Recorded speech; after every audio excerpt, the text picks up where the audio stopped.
Okay, I've got this arranged, in a way that that's interesting, or at least I think so. And you're free to disagree. But I have a few blank spaces here. Sometimes the music just cuts out, like in this area right here. I don't have the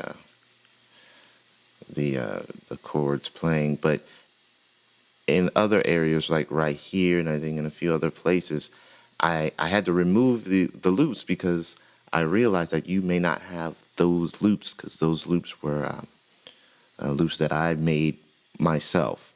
So I used them in the song because I thought it was interesting, but then I realized, oh, you might not have it, so I took it out. And it's fine without it; it's no big deal. But the reason why I took them out also is because I'm going to upload this session up on my website, letsmakesomemusic.net, so you guys can download it and see what I did there, get in there and change some stuff and, add whatever you want to add or whatever you want to do. It's going to be yours. So you can do whatever you want to do, dude. All right?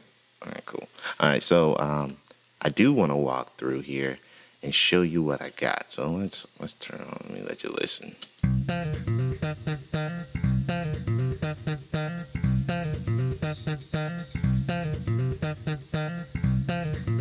me turn it up just a little bit.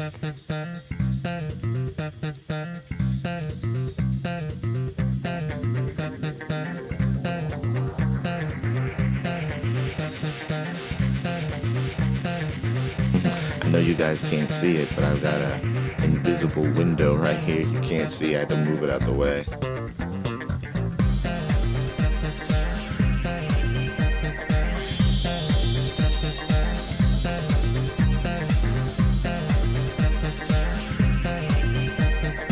And I added a few other elements as well.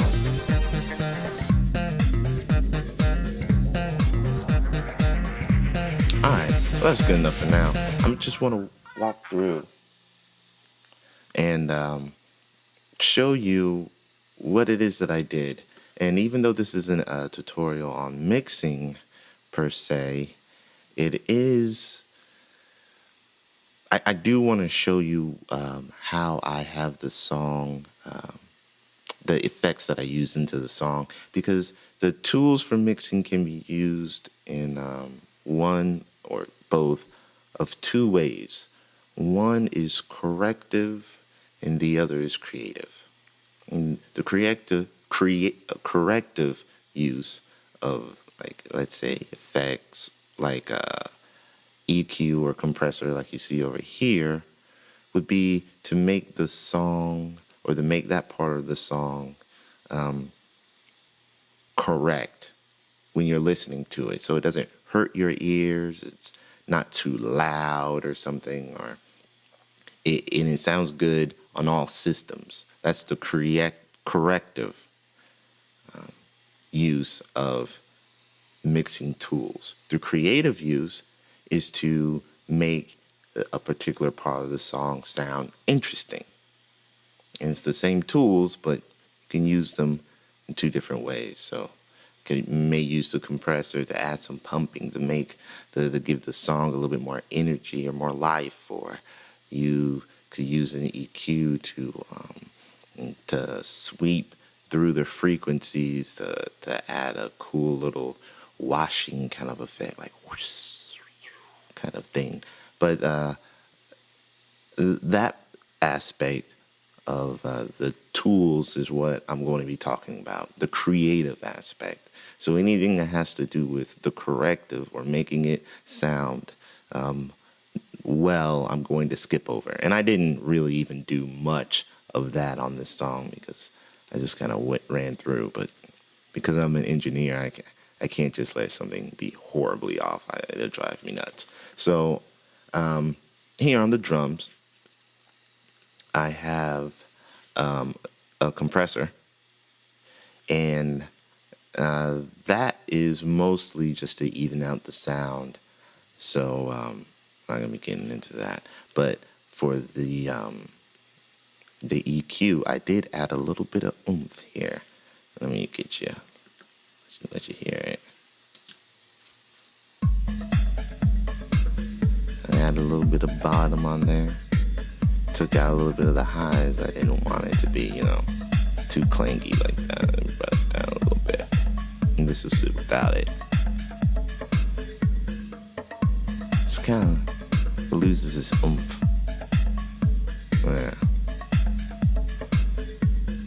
Yeah. So, because I wanted to, have a little bit more oomph, man. You don't want boring drums. It's not oomphin'. There needs to be a Dr. Seuss book about a oomph. Anyway, so next is the drum effects, which I didn't add anything at all. There's some echo and verb here, but I might as well take them off because there's nothing on them. Bass, I did add some reverb, some echo, and it's usually not a good idea to add some echo on a bass track, but in this case, I enjoyed it, so I did it. Because that's how I roll. You can hear the difference here.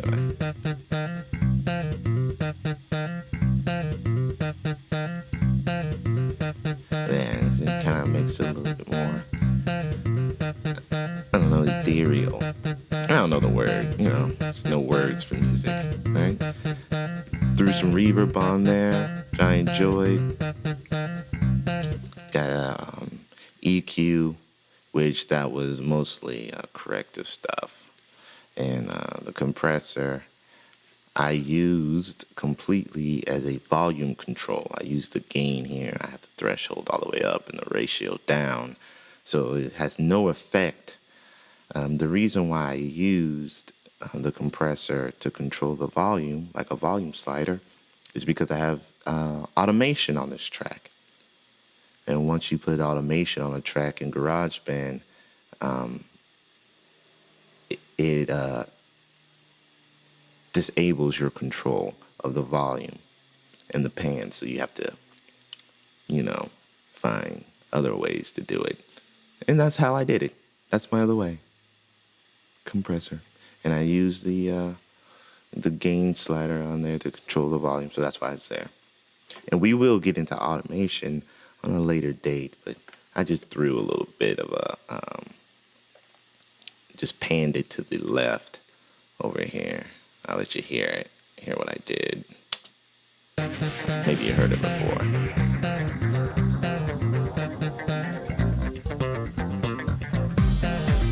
Yeah, that's it. So that's why the compressor's there, just to control the volume. Moved down to, I added a chordal synth.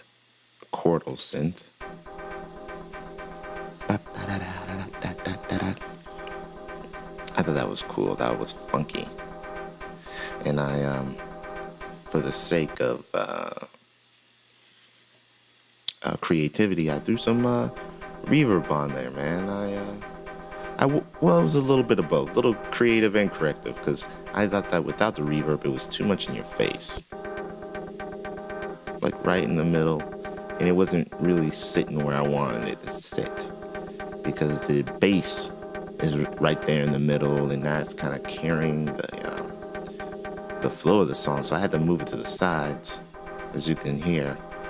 That's what I used the reverb for. And also, I wanted it to be a little bit more washy, more, I don't know the word. And I have a compressor that I use the same way, just as the volume control.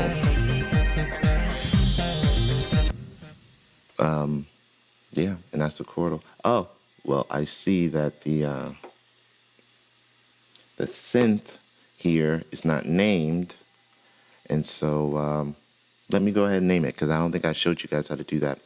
The easiest way I found to do it is to click twice on the name and click slowly.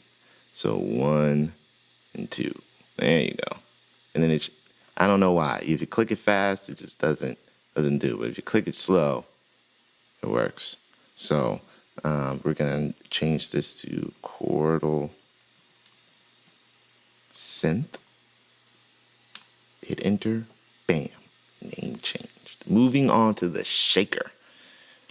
Shake your money maker. That's what this thing is doing. And just got to EQ some reverb and I got another EQ. But that's corrective. And this is kind of corrective as well. They kind of work in conjunction with each other to do something that I'm not going to get into. But got the shaker in there. Kind of. It's really in the back, but it really kind of keeps the song moving. You take it out and you miss it. Put it back in, even though it's not very prominent. But you're happy it's back in. It's nice, I like it. Threw some reverb on there. The master reverb here that you can't change, just bumped it up a little bit in the EQ as well. The electric guitar is where I used a lot of creativity on the chorus. And I wanted it off to the side again. I wanted the middle to be just bass and drums. And it was very important that the bass had that middle for me because it kind of moved the song along. So without the chorus, you hear the guitar sitting in the middle. So threw some chorus on there. It's off to the side. It's nice. Wanted there to be a little bit of echo. It kind of gave some definition. So that's a little bit of a or a corrective, but the reverb, again, gave it that kind of more washy, kind of further away, ghosty feeling. I liked it, so I kept it. And in the middle, though, it's just too much. Without the chorus, it's just too much, right? It's getting in the way of everything.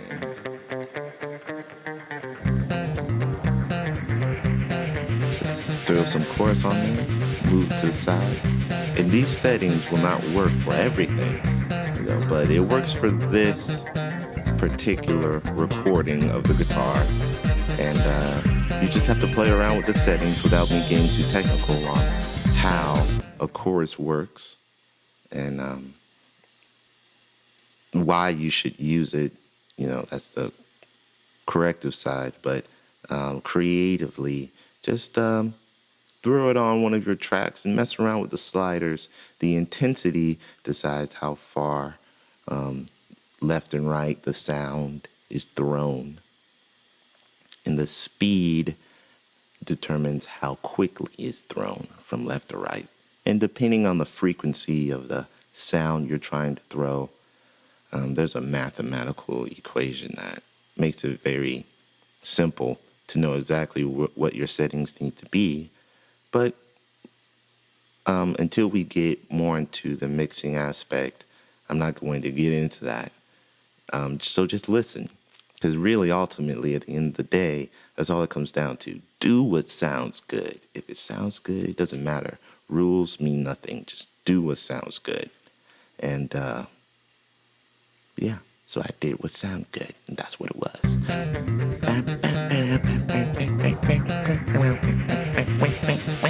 Okay. Moving on to the next guitar little piece, which really doesn't have anything but reverb. But that's just the guitar swell I added. I don't think I had it in there before, which I thought was interesting. And then the synth swirl here at the end has absolutely nothing because it was perfect how it was. And you know what? That's just awesome. I wish all the tracks were like that. I didn't have to do nothing. Just throw it on there. It's perfect. But anyway, so that's my song. I want to hear your song. So yeah, put it on YouTube, go to SoundCloud, upload it. let me know.